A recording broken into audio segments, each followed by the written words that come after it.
my pleasure to welcome you to this afternoon's GemCap Academy.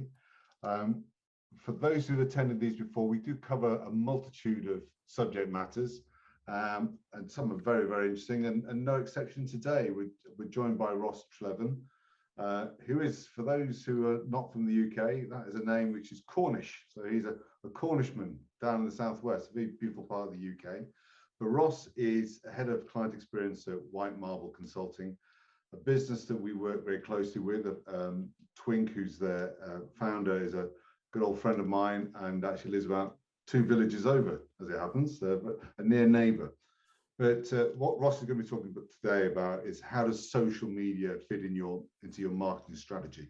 Now, for those who follow me on Twitter, shame on you. For those who follow me on LinkedIn, thank you very much. But you'll see that I have a particular style of doing social media for the business, for GemCap here in the UK, but also GemCap in Ireland. But everyone's different. And I think it's really important to establish how you can use social media effectively as a fund manager or as a marketing person working within a fund management business. So without further ado, I'm going to drop off camera and go silent. You'll be pleased to know. And I'll hand it over to you, Ross. Thank you. And welcome everybody. I think Stuart, when we were just chatting before, we were saying that if there's any questions as we're working through the presentation, either stick them in the chat or just raise your hand, and we're more than happy for this to be interactive. And questions are very, very welcome. If not, there'll be a question and answer section at the end of the presentation where you can ask anything you'd like there. So if it's okay, I'll just share my screen now and we can dive into the presentation. As Stuart said, we're here to discuss the topic of how does social fit into your marketing strategy. Skipping to the next slide here.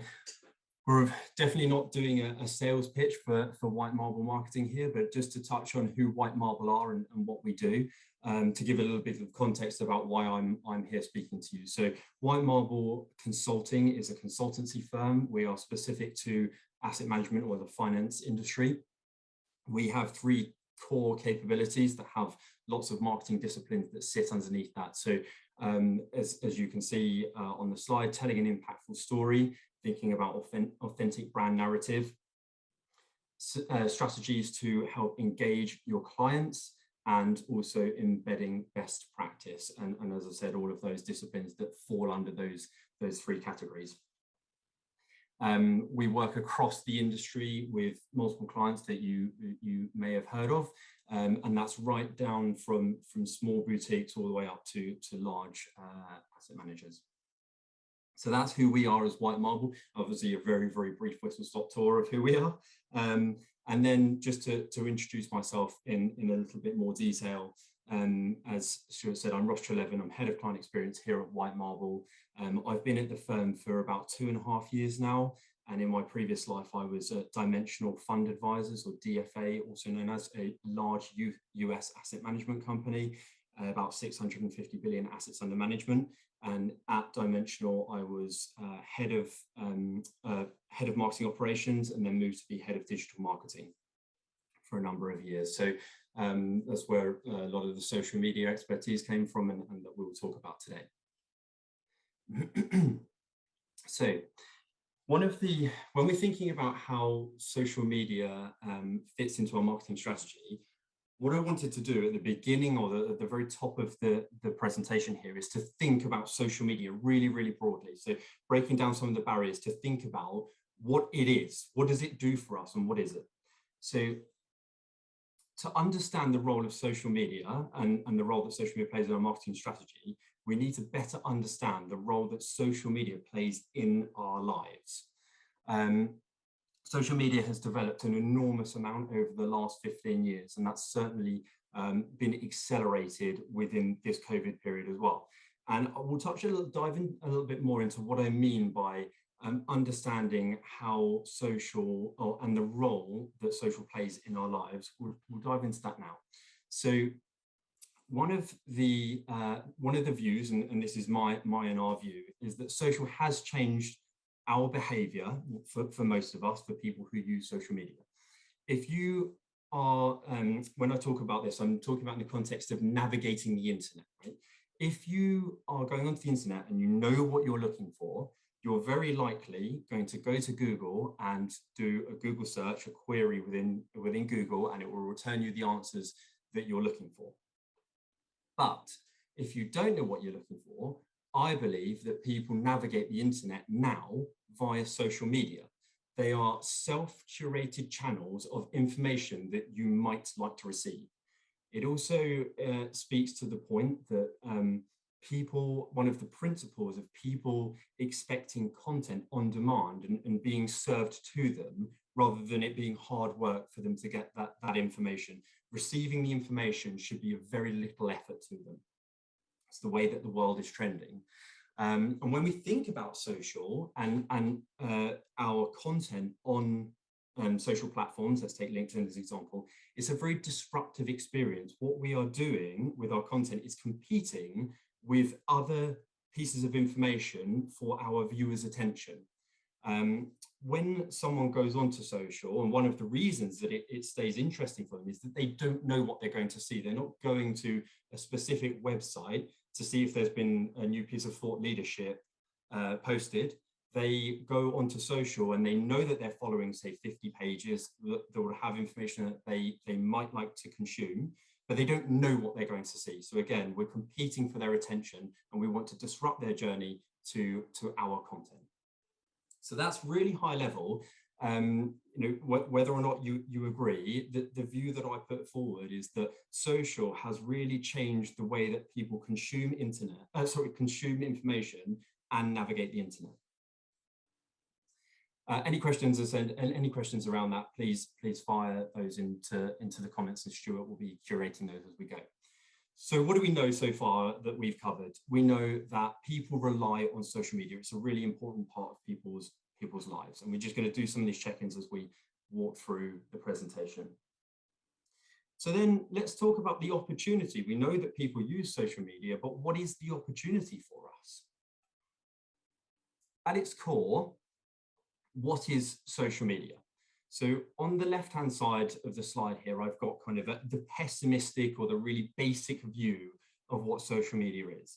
Social media is just a promotional lever. That is all it is for us. It's just a promotional lever. It's a series of distribution channels that we can use to house content.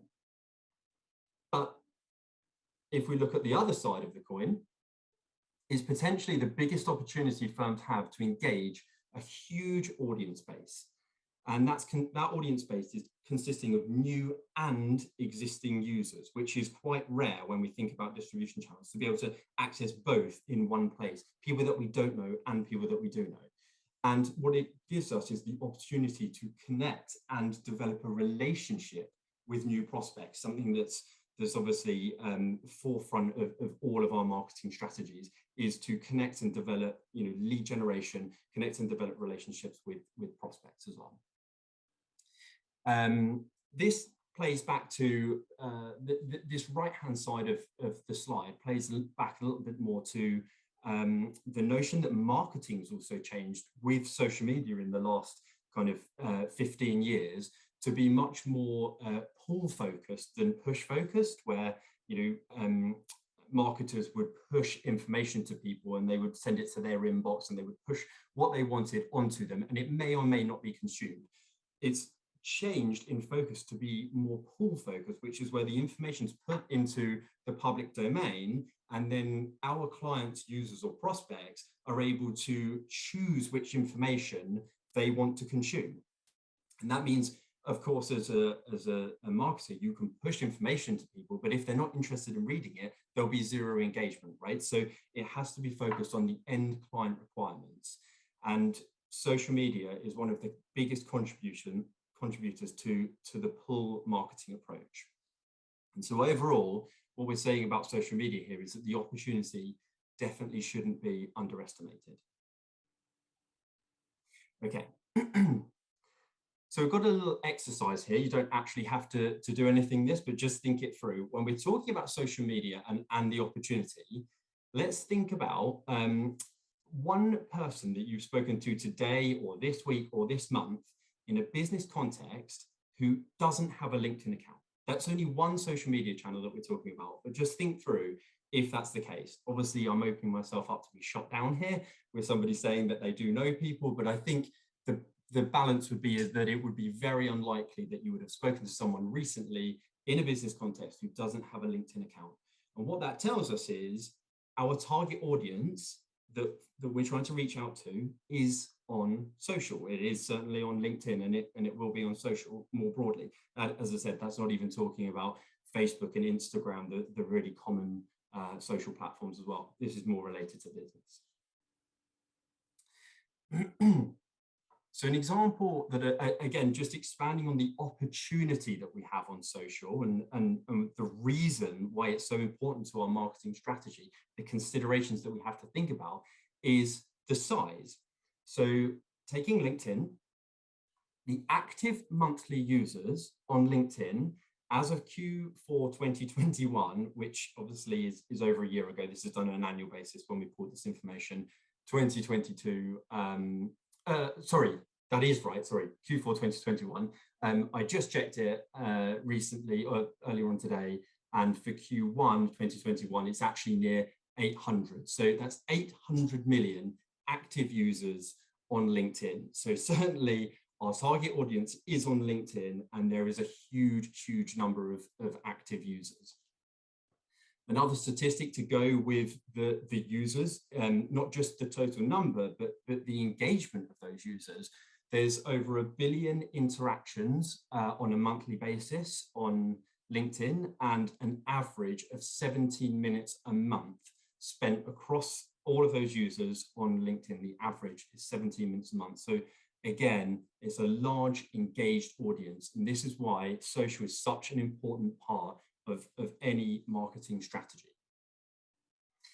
I do want to just quickly touch on some of the other platforms, so we won't dwell too much on these, but just to illustrate the point, or to really hammer home the point.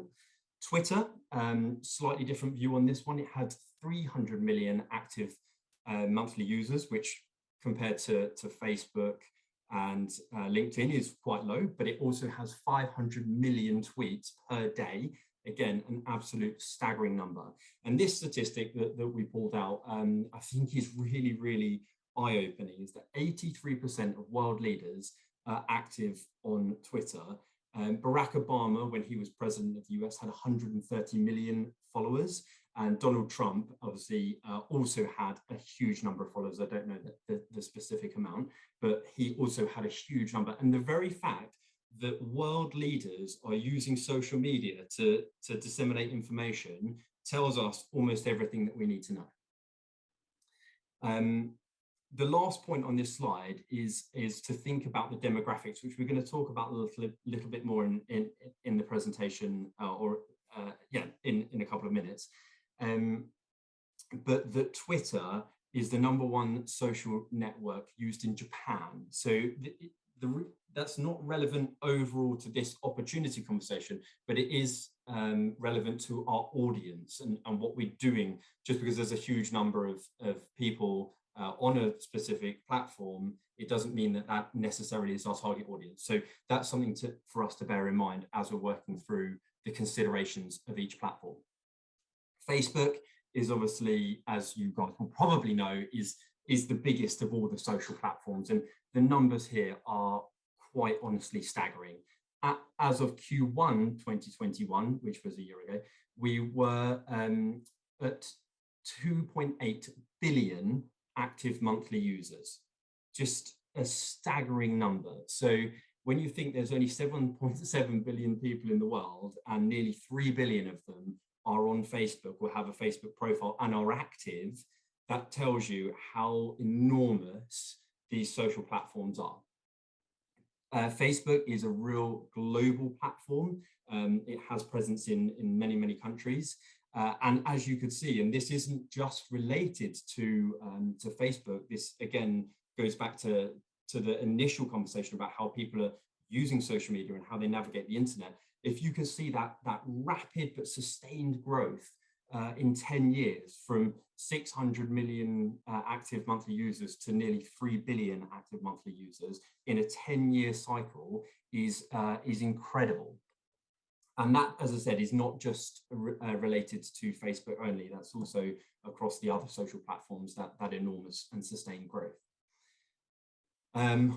Pulled here a slide to illustrate all of the platforms, or the top 20 platforms, and the number of active monthly users they have, just so you can see, again, across the board, how many platforms there are available to us, and the engagement, the enormous engagement that they have, or the enormous amount of monthly users they have.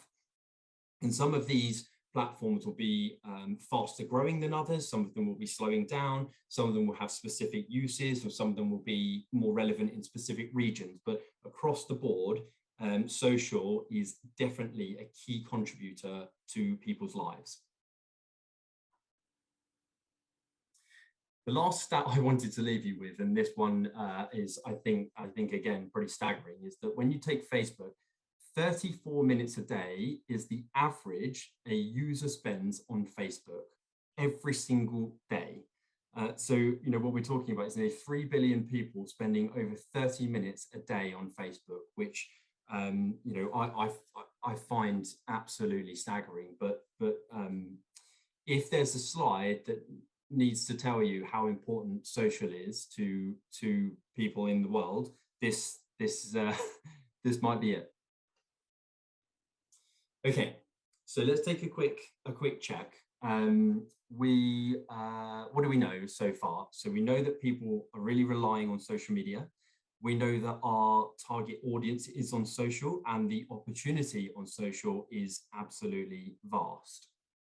However, there are still considerations, as we briefly spoke about, around targeting.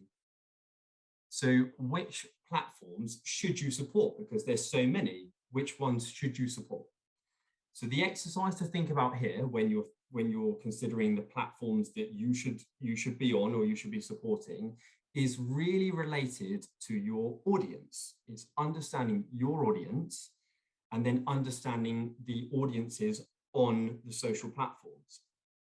So we want to think about the number of users, the makeup of those users, thinking about gender, location, language, region, industry, the usage of the social platform itself, the content on the social platform and how that content is consumed, maybe desktop versus mobile. And what we're looking for is, from our target audience, the biggest overlap with the audiences on the social platforms. And then another consideration when we're thinking about which platforms to use is the content that you have available, the thought leadership that you have available, the podcasts, the videos, the animated graphics. Do you have the right assets available to be present and to stand out on that social, on the social channel that you're thinking about using? Excuse me. Okay. LinkedIn user demographics. So this is going back to the targeting and thinking about some of the demographics that we can look at to understand whether the opportunity of that social platform is right for our marketing and the role that it's going to play for us in our marketing. This example is a fairly basic one, but it's LinkedIn, two stats on LinkedIn user demographics. You can see the gender split on the left-hand side here. Is fairly even, you know, 55 to 45 is a fairly even split, slightly weighted towards males. And then the age group, and this is probably where some of the decisions become more relevant, thinking about the age groups.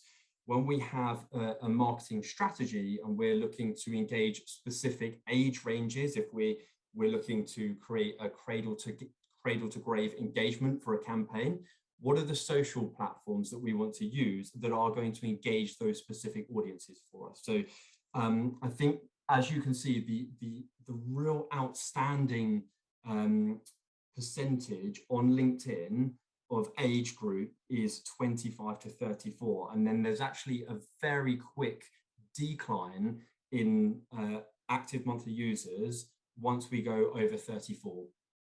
So that 35 to 55 plus categories are enormously down. So again, to that point, when we're thinking about creating marketing strategies and we want to hit a number of different age groups, we want to look at the platforms that's most likely to happen for us. A couple of other stats that we're talking about engagement, and I'll just pull these ones out for you so we don't have to read them all. But YouTube, again, another a huge social platform, 2.3 billion monthly active users. Is the second largest social platform behind Facebook. But you can see that on YouTube, the male versus female usage is weighted much more heavily towards male. So there's a smaller population of female users. And the reason that you might be asking, why is this important? Generally, that isn't important. But if you're running a specific campaign, an example that I could talk to is, we were helping a firm, Women in Banking and Finance, to propose how they could create their social strategy. And if they're looking to target specific genders with specific messaging, it is useful to be able to understand which social platforms are going to give you the most exposure to that and the specific age ranges that they might be looking for. So that's useful to know the split of male versus female. Again, this YouTube is popular among the younger generation. So you can see that the most popular age group is 18 to 25 for YouTube. So this is how, when we start to look across all the different social platforms that there are, we can start to piece together where our specific target audiences might be and where the best engagement for us might be. Whether it's a channel that we should be taking on, or whether it's a platform that we shouldn't take on, or we should be dropping or less focused on. Facebook demographics. So I wanted to revisit this as we spoke about the enormous active monthly users that Facebook has. You might say, well, that makes sense that Facebook would be the #1 platform for us to use because it's the biggest. But when you look at the demographic and the makeup of Facebook, you can see that there's 38 million active monthly users in the UK. That is the exact same as YouTube, or not exactly, sorry, but very, very similar as YouTube, whereas the overall numbers are different. So if your target audience isn't in the region that you're looking to gain traction with, then again, that's a huge consideration for us. It's not just about the total size, it's about our target audience and understanding our target audience.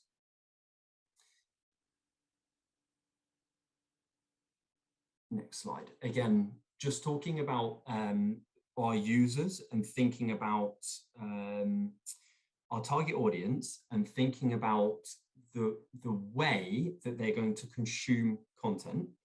You can see that Facebook is incredibly mobile heavy. It's very, very mobile first. So 2.85 billion active monthly users, 2.75 billion consume that content on their mobile. So and that translates to only 1.7% total number of desktop active users, which means if your website or your content isn't mobile appropriate, Facebook might not be a good platform for you to promote on.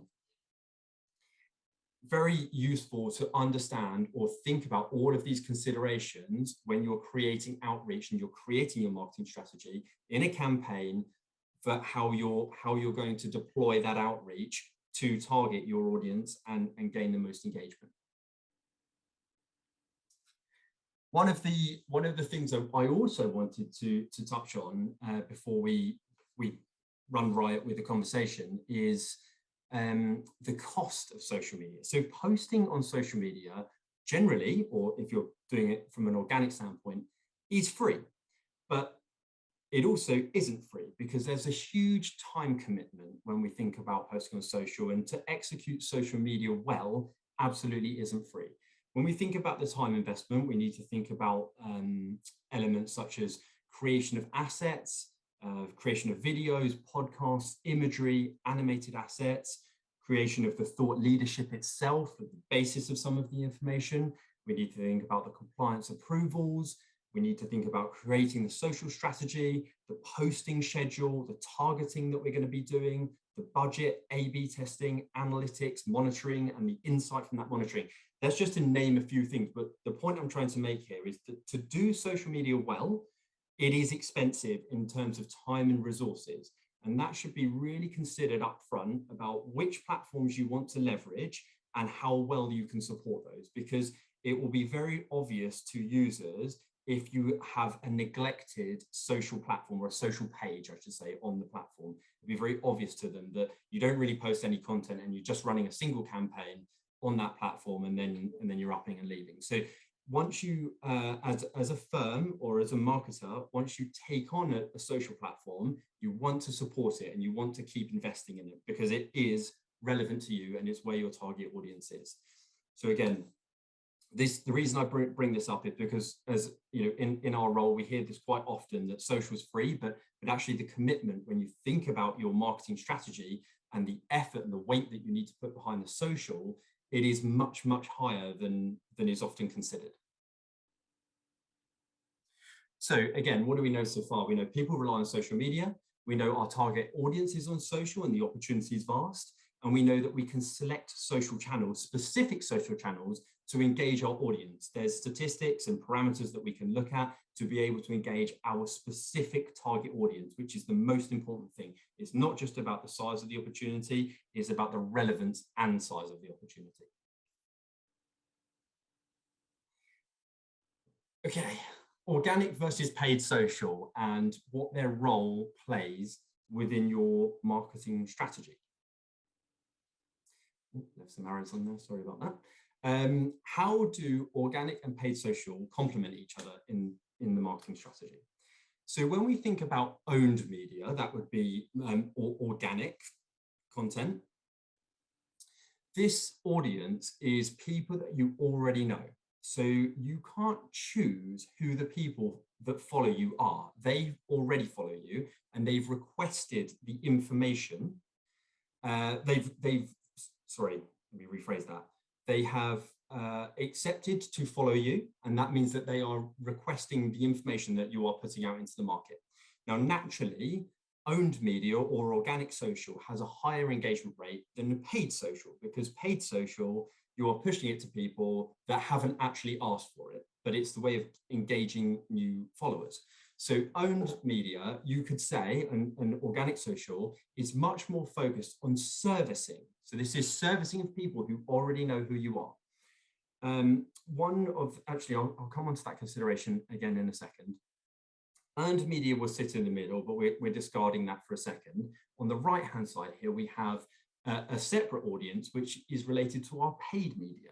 Now, paid media is reaching people that you don't know and people that don't know you. You're able to push your content to them, okay? You can choose the parameters and the types of demographic that you want your content to be sent to or shown to, and you can place that information in front of them on their social feeds. This is, again, when we're talking about lead generation and engaging new audiences, that's done via paid media. So you could view paid media as a growth. Again, just touching on those at the high level, is organic social is servicing because we already know who they are and they've requested our information. So that's a service level. Paid media is growth. That's us growing our channel. That's growing our brand awareness. That's growing our following. The one exception that you might have to this rule is if you have an enormous organic following already. Let's say you're a large asset manager and you have 70,000 followers of your page. Your organic social posting becomes much more valuable where you want more followers, right? Because the more people that are viewing your information, they are commenting, liking, or engaging with it, viewing it. LinkedIn will look at that within their algorithm and it will understand that it's very useful content to people. If someone likes the post, it's also going to show it to their own audiences, to all the people that follow them or they're connected with. So that means that your content on an organic standpoint is going to be pushed further into the social platform. It's going to be pushed further into LinkedIn in an example. That's the exception, but organic is servicing and paid is growth. And we'll talk about how that affects a marketing strategy in a minute. we have here is an example of paid targeting. So one thing I should touch on,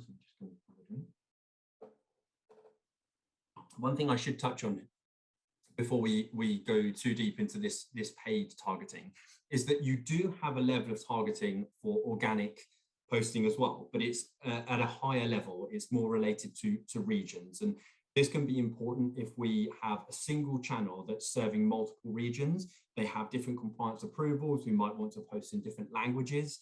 We are able to set those organic posts to be just shown to specific regions, or people based in specific regions, or people based that have a profile set to that language, right? So we could say anyone who has their profile set to French within the EU, we want to show them this information.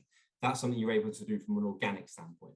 But a paid standpoint, you can go into far more detail. You can target, relatively tightly down to the audiences that you're looking for. Some of the parameters, the examples I put here, job titles, you can think about industries, you can think about job seniority, you can think about age, you could think about the company size, you could think about years in industry, you could think about even company names, right? So you could say, I just want to target people in a specific company or 10 specific companies and just put those names down. You can even on LinkedIn provide a spreadsheet of contacts from, say, your CRM, and LinkedIn will be able to look at the characteristics of those people, as long as you filled in the right information. As the caveat, you filled in the right information that LinkedIn needs. LinkedIn can look at that information, it can characterize them, and then it will use that as a suggested audience. It will create a targeted audience for you from your actual audience, right, from your CRM information. So you're certainly able to target down to specific groups that you're looking for your growth side, right, for your paid social. So when we're thinking about our social media and our overall marketing strategy and how they work together, what are some of the things that you can do on social? I totally understand this is going to be a bit of a list here, but just to run through some of the ways that we can help promote and engage with our audiences. Social is a huge contributor to the overall client experience that we have. You can create brand awareness. Something that's very, very important in our industry is building trust. You're able to create engagement with people, so you can actually think about the different ad types to create that engagement with them. You can engage brand new audiences. You can touch points or check in with your current clients, that client service.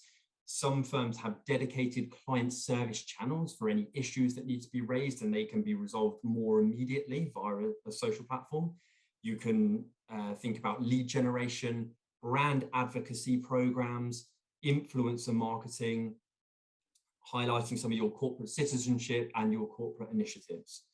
And when we think about what all of those things are doing, one of the goals of all of that is to drive users back to our website, right, to our own web estate, to continue their journey. We want them to engage with our brand. We want to understand who we are, what our philosophy is, what we stand for, the product that we have, and ultimately how we can help them as a prospect or a client. We want to continue their journey onto our own environment. And when they get to their own environment, we want to provide clearly signposted call to actions and conversion points so that that user knows what to do. We're able to track that and then see the success. So continuing their interaction with our brand or with our firm. So what I've done. Can I just end you for a second? We have a question that's coming. Yeah, sure. That's okay. Yeah, it's from Chris over at Third Avenue. On LinkedIn, how important and impactful do you feel using largely using the largely followed hashtags is within the post itself? For example, using something more generic like hashtag investing that is followed by millions of people rather than something more targeted like hashtag value investing, which is only being followed by a few thousand followers. Yeah, very good question. So my personal view is that hashtags have a role to play, but they are far from the biggest contributor in the dissemination and the penetration of your information across the social platforms. when you think about again, it's a consideration for each post that you're making, but ultimately, if you are looking to create brand awareness and you want your information to penetrate further and wider, you want to hit those larger hashtags, that have many more followers, versus if you're really trying to target and just reach your content to reach specific users or specific audience type that it's really relevant to. That's where I would use the smaller or more focused hashtags. Okay. And we have another question as well from Ona. Should the content for organic and social be the same or different? What type of content is recommended for paid social? Yeah, that's a really good question. It's difficult to answer exactly. I would say that an example of where you might want to use paid social as just a representative example is the promotion of a webinar or an event. You want to push that information out into the market to make sure that the people within you're able to put location or age or job titles and industries to really target the people that you want to reach.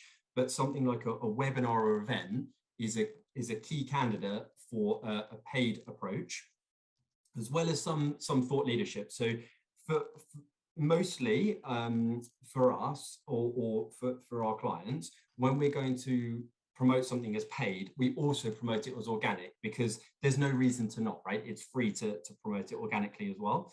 There are just some instances where there's really good candidates for paid social, and promotion of event might be one of them, because we really want to get that out there. And it's less likely that our own followers would repost that as something for their own audiences or their own connections to be interested in, right? So that's an example of where there might be a difference, but broadly, we post everything organic and then we boost it from there. Thanks. That's all for now. Yeah, no problem. Okay, so we've talked about lots of the things that you can do on social and what they how they would contribute to your strategy. But ultimately, as I said, social is a huge contributor to our overall client experience, and everything that we spoke about in the presentation up to this point leads to this next slide, which is an example of a customer journey. Okay, it's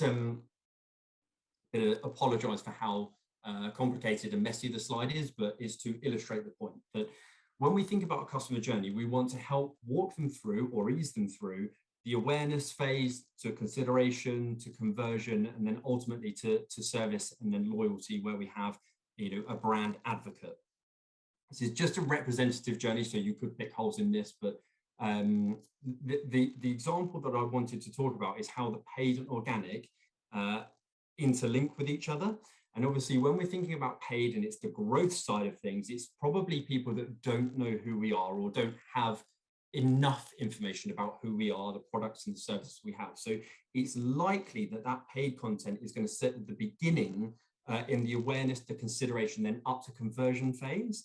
And then once they're already converted and they're being serviced and they're a client, the organic side, we would like to think that if they are a client, they're going to be following us on social, we would be promoting that to them. But we have to also remember that from the organic side, once we move to the organic side, usually firms have multiple touch points with their clients. It's not just through social. Social is a platform that we can use, but we have client newsletters, we have emails, client portals, in-person conversations. So there's lots of other ways for people to consume to consume information from your firm once they're already a client. But before that, it would be much more focused, I believe, on the paid. Now, they are overlapped, right? Because organic can run right the way through the customer journey. And this, when I was looking at the topic today about how social impacts your marketing strategy, it is a difficult question because it does have a huge impact on it, right? But it runs all the way through everything. It's just which role, as in paid or organic or both, sits at each phase. And this is the best way that I could represent how paid will likely sit at the beginning when you're moving through that awareness and people not knowing who you are, all the way through to the loyalty side. So any questions on this slide before we move on? Because we haven't got many more slides left before we go to the Q&A. A couple of questions have come in. Yeah, Ross. So one from Johnny. Are there any statistics to demonstrate which social media channel creates the best conversion rate?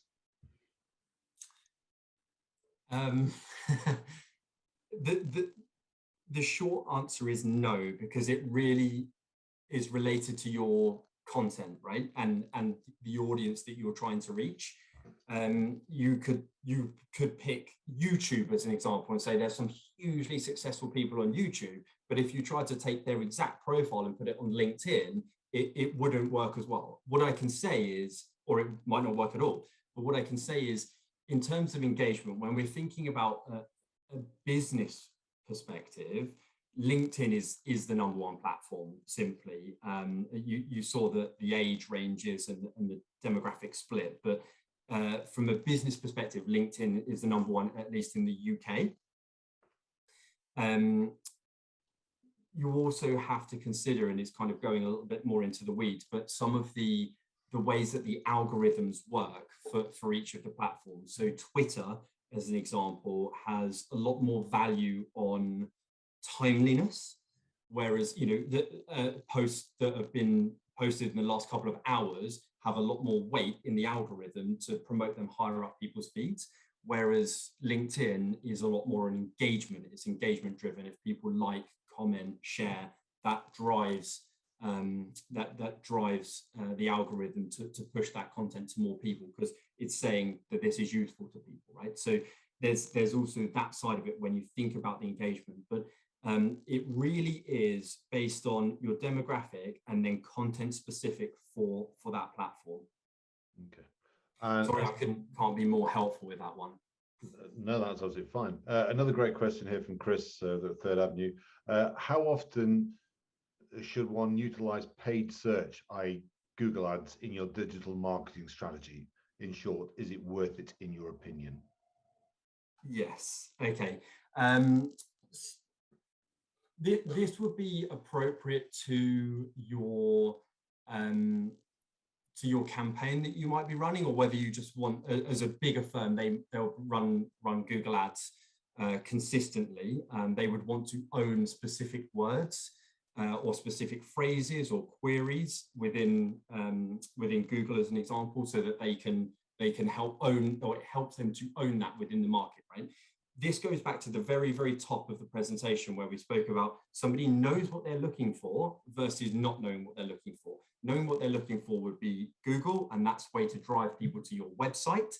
And social is a is a distribution channel that targets people that don't know what they're looking for. They don't know exactly what they're looking for. They just know that if they're following you, some of your information might be interesting. That will also drive people to your website, but by a different medium. So when you think about Google Ads and paid search, that's what that's going to give you. If somebody knows that they're looking for a financial advisor in London, that might give you an extra flow of traffic to your website via that search query, as an example. So yes, there's value in it, but it depends what the words or the keywords that you're bidding on and how relevant they are to your website as well. There's lots of factors involved with that, depending on how much you'll pay for that key term and how relevant it is to your website. So in short, it can be very powerful, but it can also be misused. So you want to closely monitor the results of that and deem whether you are seeing the traction that you're expecting. Thank you. That's it. Hopefully that's helpful. Okay. So I think this is kind of running into the last couple of slides here. But what we wanted to illustrate from the very top is the way that people use social media, how it impacts our lives now, and the reliance that people have on social media, the size of the opportunity on social, and how vast that is, and the fact that, our target audience will be on social. We also want to understand that our audience and the demographics that we have, that we're trying to reach, so we can select the social channels to really target that audience. And then lastly, pair that with the way that we execute that. So if we're looking for growth, that's going to be more related to paid, because we can push that to people who don't know who we are.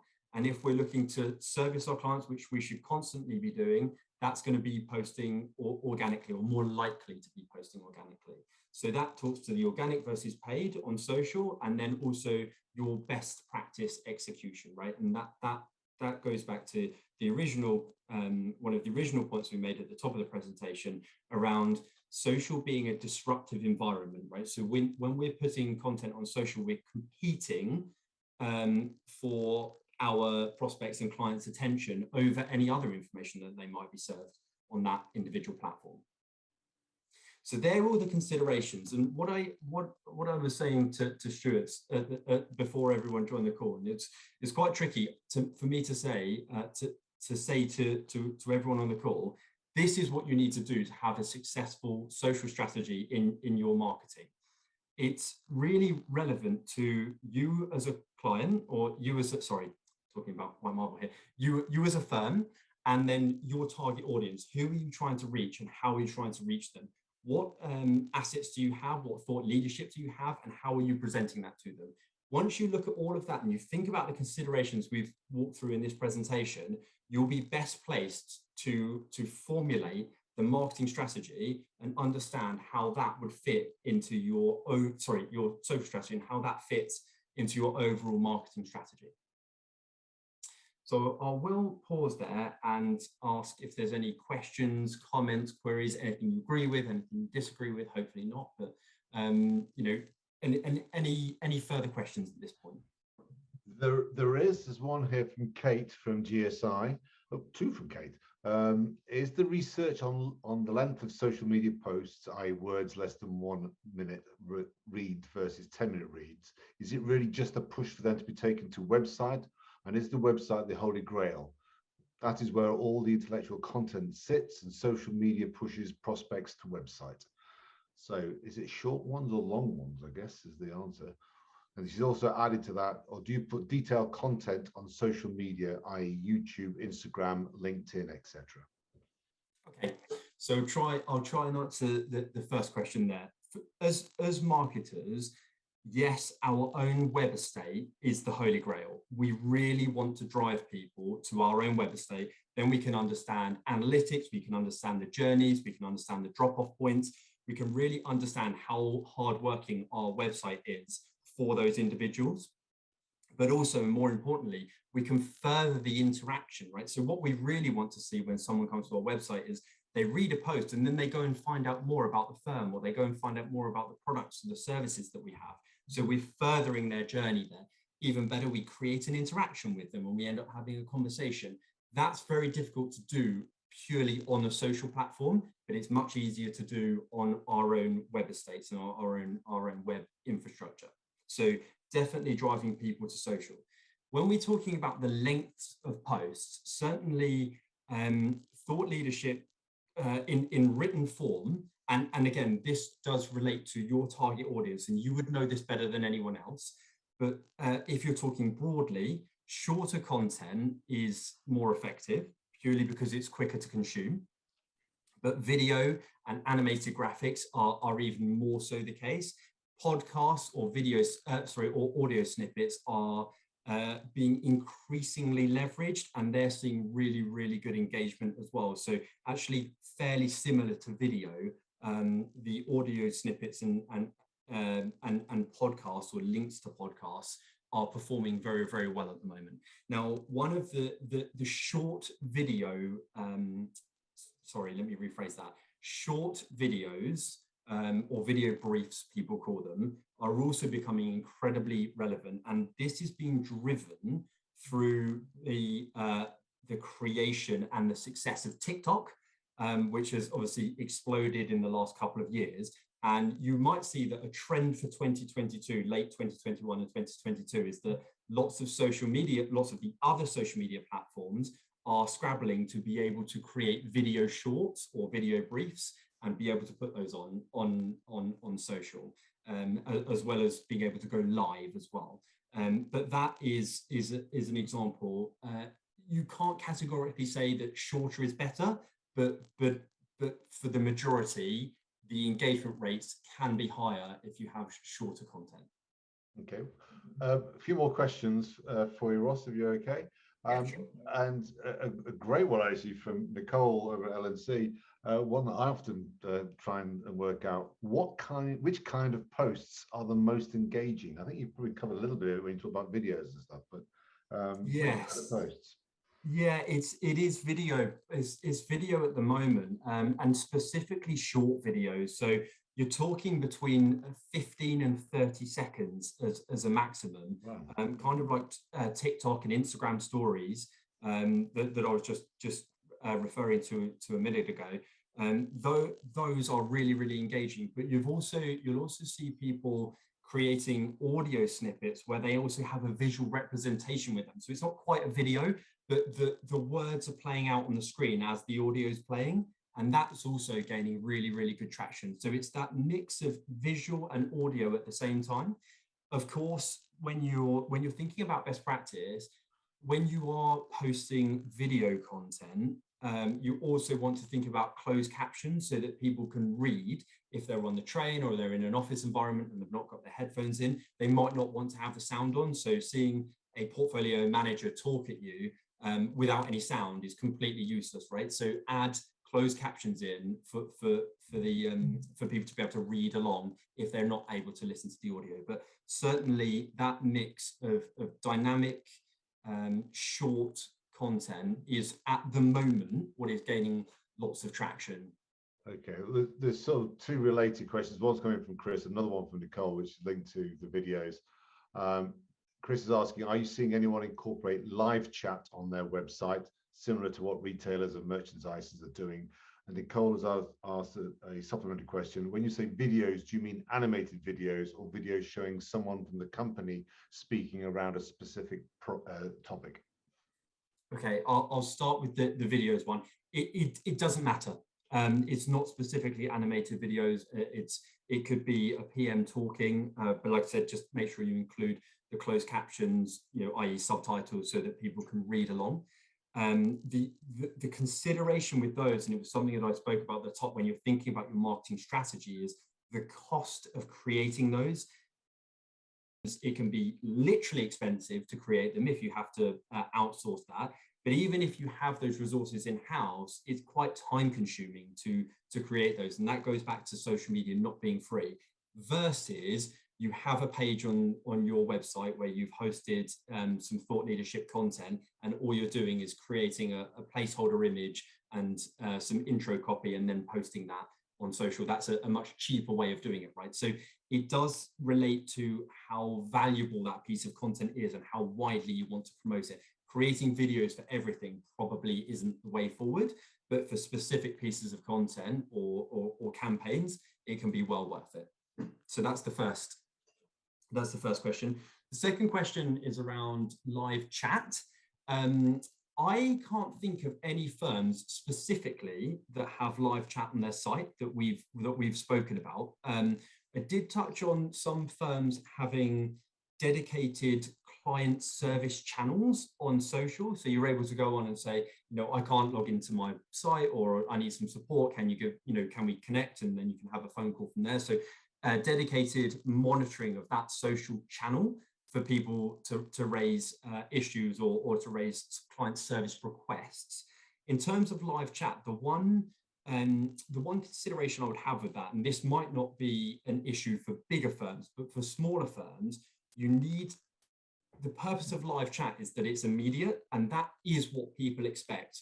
Just generally now as a service, as far as I perceive, and including myself, I expect the same amount of energy put into me continuing to be a client of a company versus them trying to onboard me, right? So I want that continued client service throughout my experience with the client. And so when you think about live chat, if you haven't got anyone to actually service that live chat immediately, it falls down, right? It then just becomes what someone will get back to you.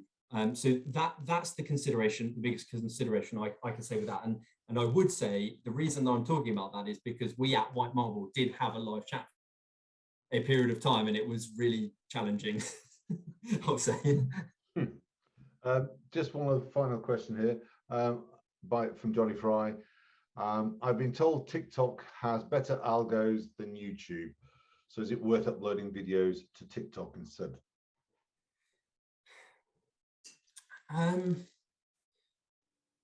It's a good question, and it depends on what the factors around the algorithm are. I wouldn't be able to categorically say one's better than the other. It's like someone saying, well, maybe that's not a good example. I was going to say like Google versus Bing, because Google is better, but it shows relevant information, right? What is much more important is than the algorithm is your target audience and who you're trying to reach, and then the content that you're actually putting onto that social channel. So if it's very cheap for you to add, as a company with the infrastructure that you have, very cheap for you to put information on TikTok, I would say definitely do that. Monitor the results as you go, but I would also be very wary about the target audience and whether you are trying to engage people on who would be on TikTok versus who would be on YouTube. You're two very different platforms, right? Ross, thank you so much for your time this afternoon. I think we learned a huge amount. It's been great having you present on the social media side. I've certainly learned a lot. I'm sure everyone else has. For the benefit of everyone else, this webinar will be posted up onto the GemCap website towards the end of the week, and I think it'll also be on the White Marble website, I'm sure.